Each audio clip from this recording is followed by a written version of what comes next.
بسم الله الرحمن الرحیم. قدرمند کتونکو میر جمشید یم او دا وخت کوم نه زه موجود یم دریای سند او دریای کابل په کناره باندې موجود یم.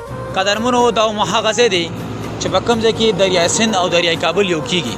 څنګه تاسو ته پته را چې ګرمي ډیره زیاته ده چې دغه د وجه خلک د سیند رخ کوي، یعنی خلک چې کوم نه ګوتر غاړې ته ځي.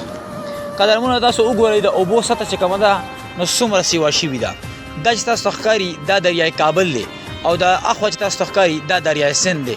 دلته کې یو ځای کېږي قدرمنو د اوبو دریای کابل سطح تاسو وګورئ نو هم ډېره زیاته ده، او که هغه دریای سند او دریای کابل دواړه تاسو وګورئ نو اوبو انتهایی تیز روانې دي او انتهایی په ګهرایي کې روانې دي او زیاتره خلک چې کم دی نو ګرمي وشي نو سیند غاړې ته ځي. زه ګورم زیاتره ملګري ګورم. زه هغه ملګرو ته دا میسج ورکول غواړم چې مهرباني وکړئ چې تاسو خو د ګرمۍ لرې کېدلو دپاره د دریای سند او د دریای کابل یا داسې نور سیندونو رخ کوئ، خو دې دپاره څه بله لاره اختیار کړئ. ایسي ته کښېنئ، که ایسي درکوي نه وي پکې ته کښېنئ، که پکې نه وي ځان ته په 50 روپۍ په 100 روپۍ پنکه والئ د هینډ لاس والا پکې چې کبي ببوزه چې ته وایي پښتو کې هغه ځان ته والئ او د ګرمۍ نه ځان بچ کړئ، خو دې سیند ته مه راځئ. قدرمنو دې سیند دنیا غرقه کا، دې سیند دنیا غرقه کا. او که چېرې تاسو په دې کې ډوب شوئ نو یقینا دومره تیزې اوبه دي چې لاش به مو هم میلو نه شي. خلک په مونځ کې چې کوم دی نو دا دعا کوي چې یا الله ما د اور د اوبو نه وساتې. نو مهرباني کوئ چې سیند ته مه راځئ، ځکه چې دا پښتو یو متل دی چې مرګ حق دی او کفن کې شک دی. یو حقیقي خبره ده.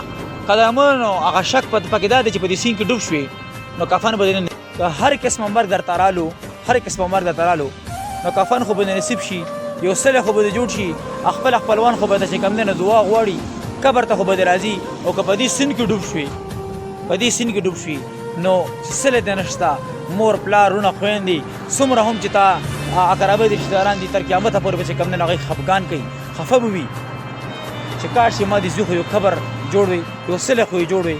نو مهرباني کوئ چې د سیند د اوبو نه چې کوم دی نو ځان وساتئ.